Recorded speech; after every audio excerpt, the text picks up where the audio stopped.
Hola, ¿qué tal, amables amigos? Buen día tengan todos ustedes.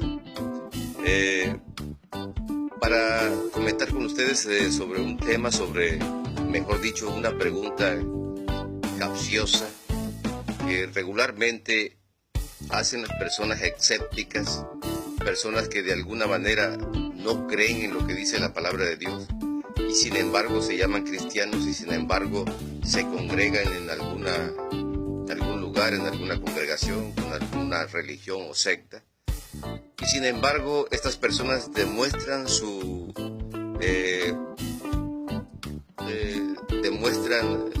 falta de creencia en que la palabra de Dios es real y es verdadera.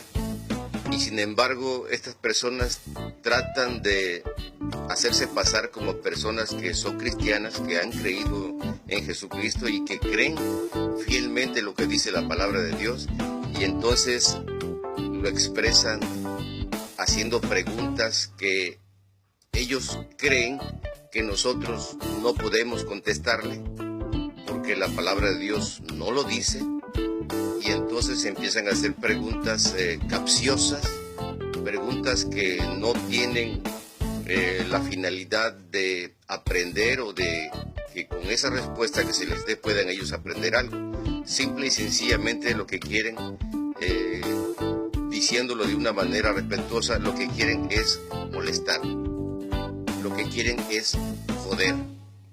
Sin embargo, yo creo que a ustedes alguna persona le ha hecho esta pregunta, personas que aún llamándose cristianas las hacen, y algunas la hacen con muy buena intención. Sin embargo, la gran mayoría lo hace, como dije anteriormente, para joder, para molestar y sin ninguna intención de aprender. Miren, hermanos, la pregunta que hacen normalmente estas personas es: ¿quién hizo a Dios? ¿Quién creó a Dios? La otra pregunta es: ¿con quién se casó Caín? Si solamente existían 4 personas en ese momento, antes de que Caín matara a Abel, habían 4: Adán, Eva, Caín y Abel. Cuando es desterrado Caín, cuando es expulsado Caín, se va, y cuando vuelve con esposa y prole o hijos.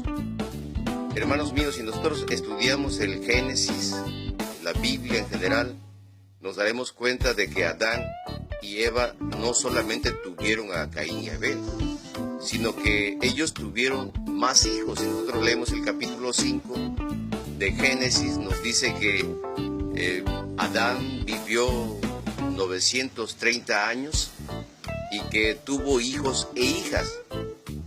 Entonces, hermanos míos, si anteriormente vivían tantísimos años las personas, en este caso nos da la referencia de Adán, que vivió 930 años, es muy probable que esa pareja de Caín haya sido incluso su hermana o incluso una sobrina.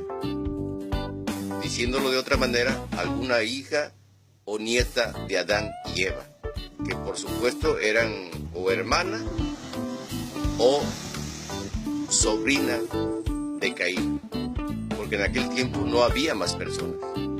Si nosotros descartamos la idea de que no existía ninguna otra persona sobre la faz de la tierra aparte de ellos 4, Adán, Eva, Caín y Abel, y que matando Caín a Abel solamente quedarían 3, entonces, si descartamos que existían otras personas sobre la faz de la tierra, entonces, por supuesto, tuvo que haber sido así, o su hermana, o su sobrina, o su prima.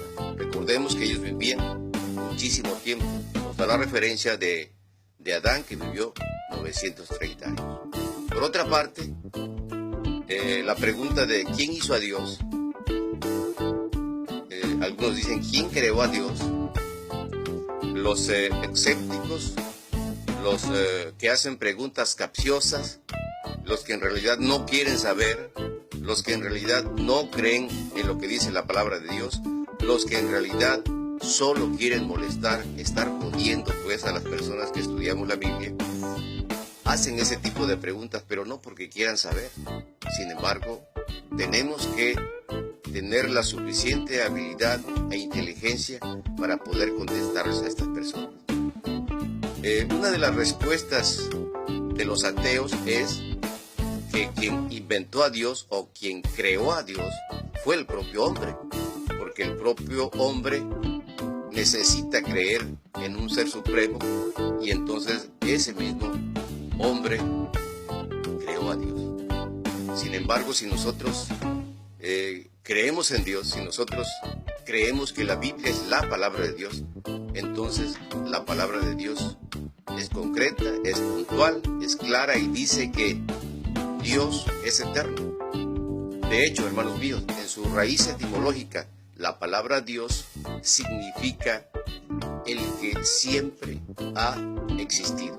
No tiene ni pasado ni futuro. No tiene principio ni fin. Por lo tanto, es el eterno, el que siempre ha existido. Hermanos míos, Jesucristo dice: yo soy la vida eterna. Dice: el que cree en mí, aunque esté muerto, vivirá. Jesucristo dice que Él es la vida, pero Él es la vida eterna. Hermanos míos, la eternidad no tiene pasado ni futuro. La eternidad es un permanente presente, es un momento interminable. Por lo tanto, cuando nosotros leemos en Génesis 1:1, cuando dice: en el principio creó Dios los cielos y la tierra, Dios no tiene principio y no tiene fin. Cuando dice: en el principio creó Dios los cielos y la tierra, nos está diciendo de alguna manera a todos aquellos que profundizamos en las Escrituras, aquellos que no nada más leemos por encima los textos. Hermanos míos, cuando nosotros leemos en el principio, seguramente, sin temor a equivocarnos, lo que está diciendo: cuando empezó a correr el tiempo. Recordemos que la eternidad no tiene pasado ni futuro, ni principio ni fin. La eternidad es un permanente presente y Dios es la eternidad. Ahora, hermanos míos, si nosotros sabemos que Dios es la eternidad, y nosotros sabemos perfectamente que a Dios no lo creó nadie, porque Él no tiene principio, por lo tanto, Él no pudo ser creado, porque Él no tiene principio y tampoco tiene fin. Entonces, cuando comenzó a correr el tiempo, nosotros vivimos en un plano diferente al de Dios, a lo invisible. Si nosotros leemos, por ejemplo, el libro de Hebreos, cuando dice, nos declara de manera contundente y tajante que las cosas invisibles son más reales que lo que se ve. Dios es invisible, Dios es espíritu, a Dios no lo podemos ver, y sin embargo es más real que lo que podemos ver. Hermanos míos, reciban un saludo cordial de su hermano y amigo Juan Luis, desde aquí, desde un punto en la geografía de Veracruz, México. Y yo les animo a que sigan estudiando y que le respondan a estas personas escépticas, a estas personas que aún llamándose cristianos dudan de lo que dice la palabra de Dios, hermanos míos, pero vamos a responderles. Respondámosle para que ellos tal vez, y solo tal vez, puedan interesarse realmente en lo que dice la palabra de Dios y empiecen a estudiar. Hermanos míos, escudriñar las Escrituras significa escarbar. Escudriñar significa hacer pozos, escarbar profundo, no solamente por encima. Un abrazo y que Dios nos bendiga en el nombre de Jesucristo de Nazaret.